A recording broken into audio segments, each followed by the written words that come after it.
My mother has never been a girl's girl, if you know what I mean. My mother never hid her disappointment about giving birth to me. She would openly admit to everyone, even in my presence, that she had always wanted a baby boy. The fact that she ended up with a daughter seemed to her like some kind of unfortunate twist of fate. She would tell her friends how she was stuck now with me forever, which was incredibly painful to hear. It felt like a rejection of my very existence, an invalidation of who I was simply because of my gender. From a young age, I would also notice a stark difference in how my mother treated me compared to all my cousins. While they were often showered with praise and affection from her whenever we met with them, I always received a colder, more critical attitude from her. She also would scold me if I acted too girlish, according to her. I was banned from buying anything pink for myself since she felt it was too girly and I needed to stop acting like other girls. I was also banned from wearing skirts or dresses. She dressed me like a boy for a very long time and would only allow me to play with toy cars and trucks. I was also not allowed to keep long hair as she felt it was too much to take care of and always made me cut my hair very short. Honestly, I just never understood her obsession with gender. Why did it matter so much whether I was a girl or a boy? Why couldn't she see beyond that and appreciate me for who I was? As a child, these thoughts swirled in my head, creating a storm of confusion and hurt. Her behavior planted seeds of self-doubt and insecurity in me.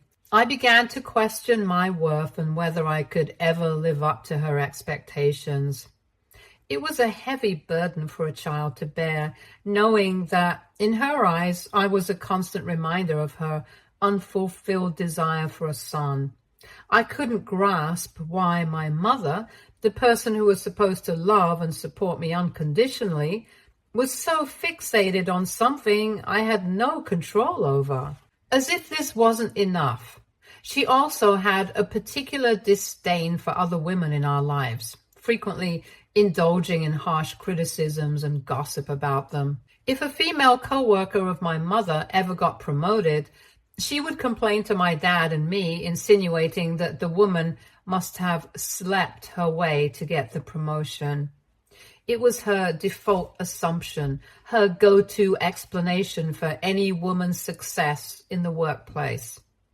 The idea that a woman could achieve something through hard work and merit seemed foreign to her. It was as if, in her eyes, women could only advance by compromising their integrity. If a classmate of mine received more appreciation from a teacher, my mother would quickly jump to the conclusion that the child's mother must have had an affair with the teacher. Hence, the said child was getting extra brownie points. Not only was all of this weird for me to hear as a child, but this negative attitude of hers was a constant presence in my life, shaping much of my childhood and how I perceived myself and others. As you can imagine, my mother's comments made it difficult for me to form healthy relationships with other women. Her constant bashing of other women created an atmosphere where I felt it was almost wrong to admire or be close to any females in my life. The idea that women were always competing against each other, always out to undermine or deceive, was in the back of my mind constantly. If I ever befriended any woman, my mother would constantly remind me about how it was better to befriend men and how men were always more helpful. This is why for a very long time I only had male friends at school, since I was afraid of befriending a female and getting backstabbed by her. As if all these things were not enough, when I was in high school, my dad confessed to my mother that he wanted a divorce. This was quite unexpected, as I always thought my parents had the perfect marriage. However, it turned out that he had been having an affair with one of his co-workers. The revelation was a bombshell, shaking the very foundations of our family. My mother, devastated and furious, packed her bags and took me with her to live in a motel. What followed next was a nasty divorce battle between the both of them. My mother's anger towards my father was intense and all-consuming. She would constantly use me as a pawn in her battle against him. I became a tool for her to one-up him, to inflict pain and assert her dominance. Whenever I expressed a desire to spend time with my dad during their separation, she would get furious at me. She would scream and yell, accusing me of choosing him over her, the man who had betrayed us. Her accusations were relentless. "He cheated on us," she would scream, her voice filled with hurt and betrayal. "You shouldn't even be in contact with him." The idea that I might want or need a relationship with my father was incomprehensible to her. In her eyes, maintaining any connection with him was a direct betrayal of her and all she had suffered. Whenever I attempted to tell her that I needed both of my parents and that I couldn't just cut my father out of my life, her response was filled with venom. She would accuse me of trying to backstab her, of being disloyal. "You should be ashamed of yourself. You're just like every other woman," she would say, her words dripping with contempt. It was a cruel and cutting remark, one that echoed her deep-seated issues with women and trust. I did try my best to understand her perspective, but I also missed my dad a lot. He was always a good father to me, regardless of his equation with my mother. Whenever my dad and I met, unlike my mother, he never uttered a word against her. When he discovered that my mother had told me about his affair, he immediately apologized and took full responsibility for his actions. He explained that he had been deeply unhappy in his marriage and that falling in love with his coworker had been unexpected. Despite this, he emphasized multiple times that cheating on my mother was a grave mistake, and he assured me that when I grew up, he would be open to answering any questions I might have about what happened. Navigating my parents' divorce as a single child was one of the hardest challenges of my life. It forced me to grow up quickly, but it also taught me that my parents are just like any other human being, and they tend to make mistakes. My dad has remained a constant presence in my life ever since the divorce, ensuring he fulfills his responsibilities. He has consistently paid child support to my mother, demonstrating his commitment to providing for me despite his separation from my mother. He also allowed my mother and me to continue living in our family home even though he moved out. The condition was that I would live with my mother in this house so as to ensure stability in my life. He did not want me and my mother to have to go through the process of moving all our things and moving to a completely new neighborhood. Primarily, I reside with my mother, but I get to spend every other weekend with my dad. This arrangement allows me to maintain a relationship with both parents. I have to admit that ever since the divorce, my mother has become worse towards me as a parent. I mean, I love her, but she is very fixated on getting married before my dad does. I believe her ego was deeply bruised by the fact that my dad cheated on her. After their separation was finalized, she began going out more frequently to bars and clubs, eager to meet new people and perhaps find a new partner quickly. This led to her meeting Dave just 3 months after the divorce. Dave is a DJ and a single father to his son, Matthew. Dave and his ex-wife had Matthew when they were quite young, and after she left them, Dave took on the full responsibility of raising their son. Matthew is 3 years younger than me and seems pretty polite. Dave, too, comes across as a nice guy. However, the real issue began when I started noticing my mother's behavior around Matthew. As you know, my mother had always wanted a son, a dream that never came true for her. So when Dave and Matthew entered our lives, it seemed that she was quite excited at the prospect of potentially having Matthew as a son. She constantly went shopping with him, buying him new shoes or shirts, and she would proudly tell all her friends about how great Matthew was at school or how proud she was of him. At first, I thought maybe I was just being jealous and overreacting. But it became even more clear that something was amiss when even my dad started noticing the same thing as well. My mother would constantly call my dad to ask if I could spend more days with him because she wanted to go on road trips with her boyfriend and his son instead of staying with me at home. If Dave had a performance anywhere, my mother would tag along with him. I tried not to care so much about her changing behavior, as I was always happy to spend more time with my dad. One day, things came to a head when my mother came back home from one of her road trips and informed me that she and Dave got engaged. This was unexpected and too soon, since they had only been dating for a few months.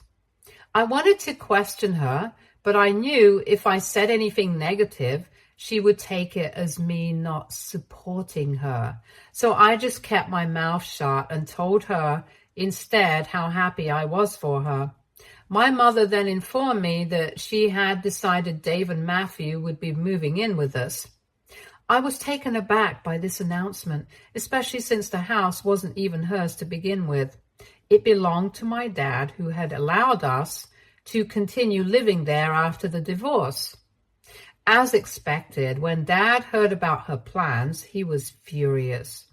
He told her in no uncertain terms that if she wanted Dave and Matthew to move in, then Dave would have to pay him rent every month. He wasn't going to let another person stay in his house for free. My mother didn't take this well. She argued with Dad, accusing him of being jealous and trying to sabotage her relationship because she was finally happy with someone. She was convinced that his refusal to let Dave move in without paying rent was a deliberate attempt to ruin things for her. But Dad was firm. He reminded her that the house belonged to him and that he had only allowed her to stay there because of me. He made it clear that if she thought he was being such a pain in the ass, then she would also have to start paying rent or move out. The whole situation escalated, but in the end, Dave stepped in and agreed to pay rent to my dad.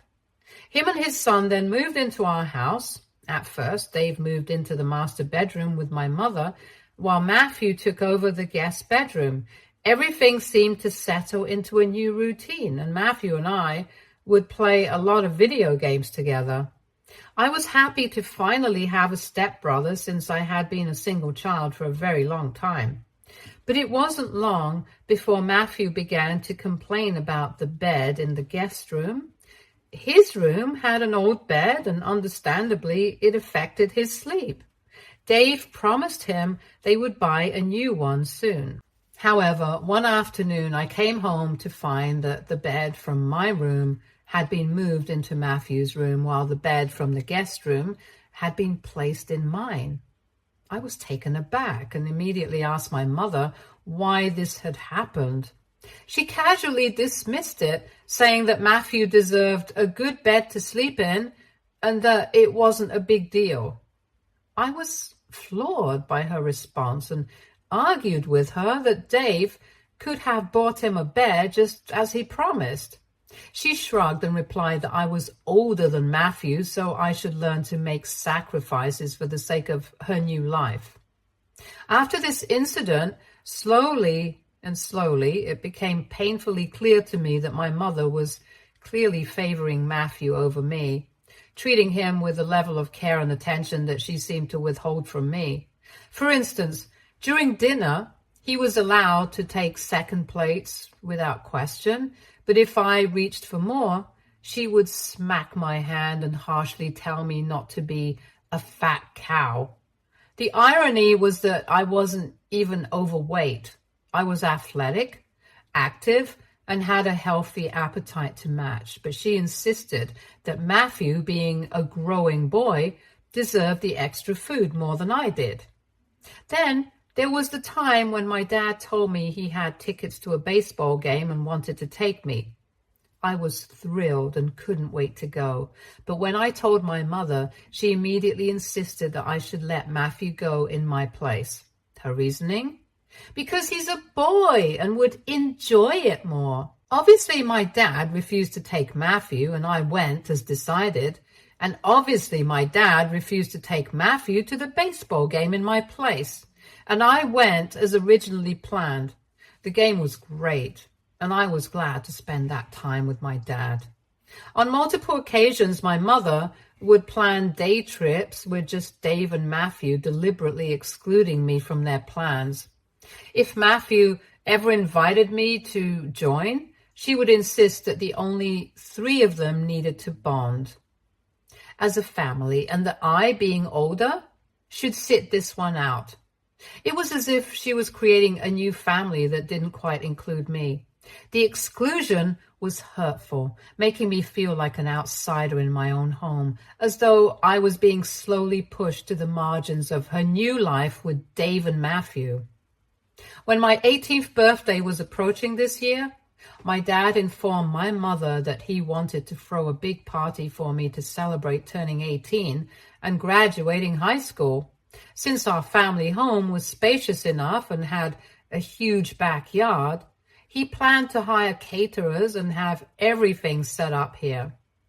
My mother wouldn't have to lift a finger, as he was taking care of all the arrangements. However, as expected, my mother tried to push back.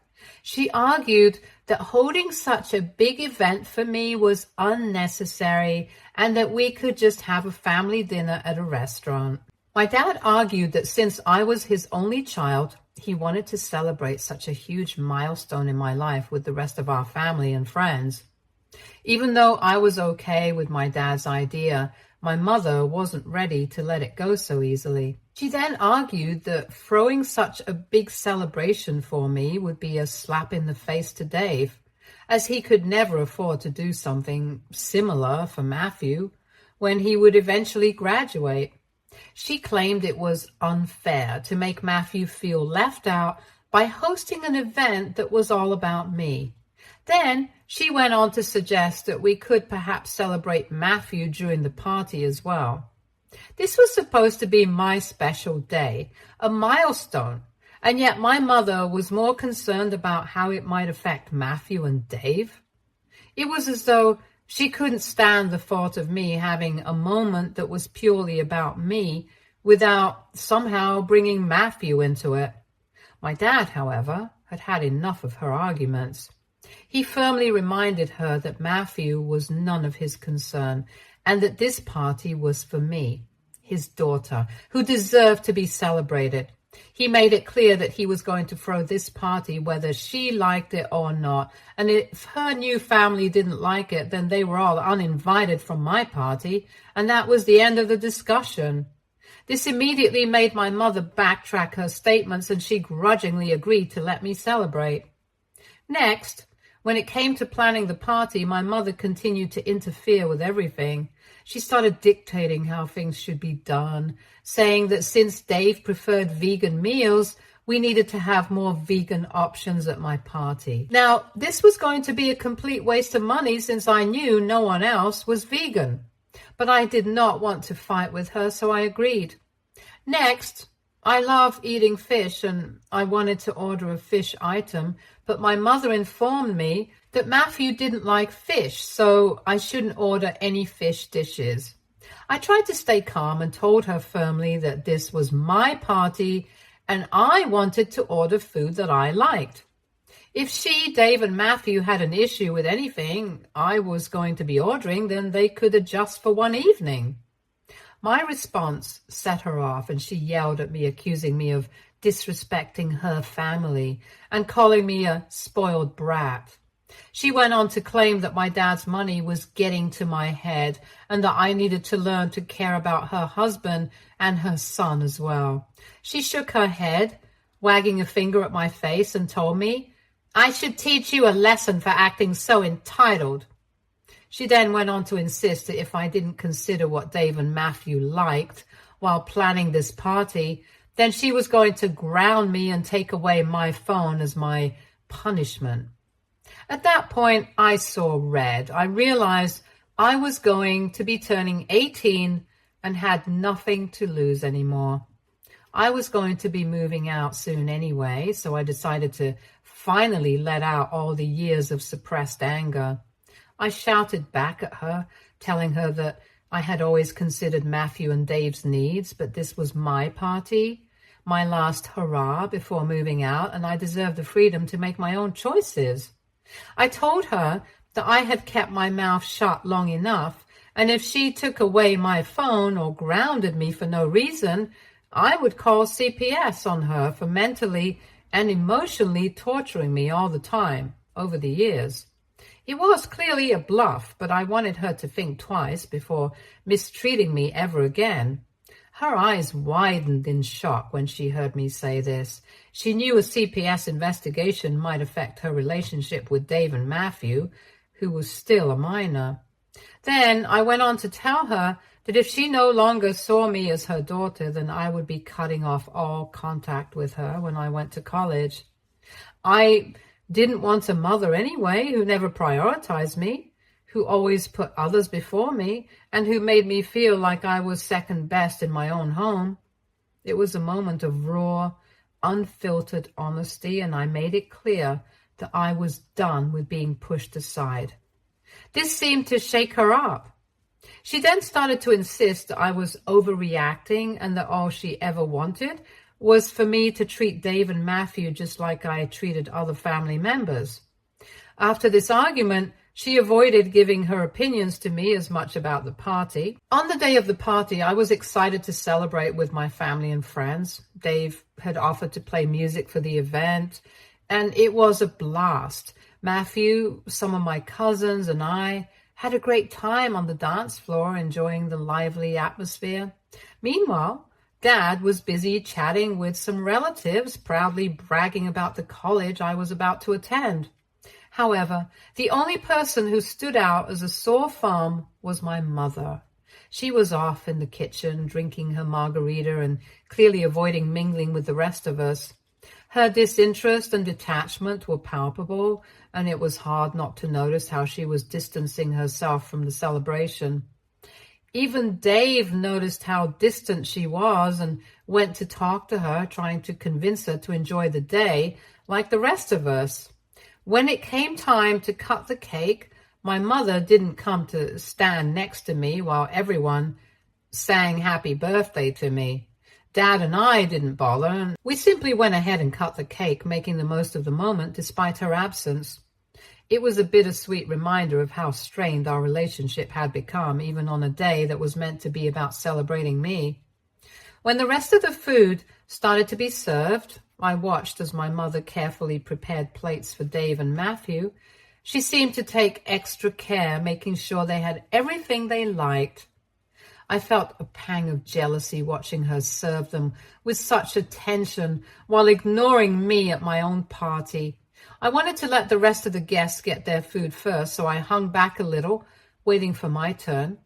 Suddenly, out of nowhere, my mother came up to me, holding a plate of food. I looked at her curiously, unsure of what to make of this unexpected gesture. She handed me the plate and wished me a happy birthday. I was taken aback and asked her what she was doing, especially since she had never, in all the years I could remember, served me a plate of food before. She just shrugged and said that she wanted to do this for me since I was now 18. It was hard to admit, but at that moment I felt a warm, fuzzy feeling in my stomach. Despite everything, there was something comforting about being taken care of by her, even if it was just with something as simple as serving me a plate of food. For a brief moment, it felt like she was reaching out, trying to bridge the gap that had grown between us. However, as soon as I took a bite of the fish from my plate, I had to spit it out. My mouth was overpowered by an overwhelming taste of salt, and I started to cough uncontrollably. Guests around me turned to look, and some of my cousins quickly offered me water, trying to help me calm down. I looked down at my plate, puzzled, and asked if they found the fish too salty. Bewildered, they shook their heads. Confused and increasingly suspicious, I checked my plate again and then glanced over at my mother. Our eyes met, and I noticed she had a smirk on her face. It took me a moment to register that in her hand she was shaking an empty salt bottle as if to gesture that she had purposely added too much salt to my fish. Suddenly, I realized that she had clearly tampered with my food. I was dumbfounded as to why she would do that. I went up to her, trying to keep my composure despite the hurt and anger bubbling inside me. "What are you doing?" I asked her, my voice strained. "Did you really put salt on my fish? Why would you even do that?" She looked at me, still smirking as if the whole thing was just a petty joke. With a cold tone, she told me that she had warned me not to order fish, but I had insisted on it, so this was her way of teaching me a lesson for always being so entitled. She insisted that this was just a harmless prank anyway, but that it would teach me to never argue with her in the future. Her words felt like a punch to the stomach, and I realized then just how manipulative and cruel my mother could be. I told her how nasty she was as a parent, for even thinking of doing something like this, the fact that she would go so far as to make me feel small and unimportant was overwhelming. My mother just laughed derisively as she walked away as if I meant nothing.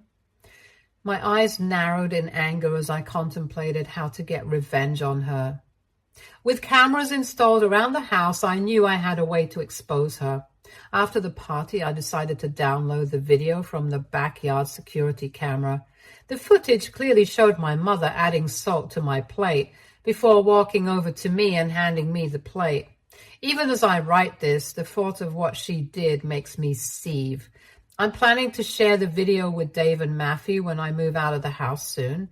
I wish I could confront her or expose her behavior right now, but I'm going to just shut my mouth and bid my time for now until I'm away from her. AITA, if I expose my mother to everyone? Update 1. It's been a month and a half since I last updated. I finally moved out of home. My dad helped me get all my boxes to my college dorm, and the rest of my things are at his place for now. I haven't told my dad about what happened with my mother yet, because I know he will go ballistic, and I'm worried it might lead to a big argument. Now that I'm out of the house, I'm ready to go through with my plan to expose my mother since she can't hurt me anymore. I think Dave and Matthew deserve to know the truth about my mother, even though it might be hard for them. For everyone asking, I am sure Dave has probably noticed how my mother treats me differently than she treats his son, but he has never interfered. Anyway, I don't blame him for any of this, and my focus is only on my mother, who's responsible for everything that's happened. Update 2. Okay, guys, I listened to everybody's advice, and this morning I decided to create a group chat with Dave, Matthew, and my dad. I wrote a detailed message explaining how I had been treated differently from Matthew over the years, making sure to emphasize that Matthew wasn't to blame for any of it. I then described the incident that happened on my birthday, where my own mother sabotaged my food by adding an entire bottle of salt and made me spit out the food in disgust just to teach me a lesson. I told them how I had grown tired of my mother's abusive behavior towards me over the years. And to back up my story, I sent the video as proof. At the end of my message, I asked Dave if he would ever feel truly comfortable having his son around such a vile woman who had no shame in treating her own daughter this way. He texted me back saying that he would look into it. Update 3. Since I sent that message yesterday, my phone hasn't stopped buzzing. First, my dad called to confirm if everything I said was true and to ask why I never shared all of this with him in detail before. I broke down and explained that I sometimes struggled to open up and that I had always hoped my mother would eventually change her ways. He apologized to me over and over and then told me that he had spent the morning yelling at my mother. He also mentioned that he's giving her a month's notice to move out. He said he had been thinking about it for a while, but was hesitant. However, now that he knows how she's been mistreating me for years, he has no sympathy left for her and wants his house back. Dave also reached out to me, and he said he had no idea that my mother hated me so much. He always thought that it was just typical mother-daughter stuff, so he stayed out of it over the years. But after watching the video, he truly realized how messed up my mother was. When he confronted my mother about it, she started blaming me for everything as usual. This led to a big fight between them, and he decided to take some space from her. He even told me that he's putting their wedding, which was supposed to happen this year, on hold indefinitely. Matthew and I also talked, and we're good. As for my mother, she hasn't stopped calling and texting me. Her messages have been all over the place, ranging from hurling abuse at me to threatening me for exposing her, but I don't care anymore. I've decided to ignore her completely and avoid any interaction with her for the time being. In the end, I have no regrets about exposing my mother, and hopefully she will learn to not mess with me ever again. Stay tuned for more stories from our girl.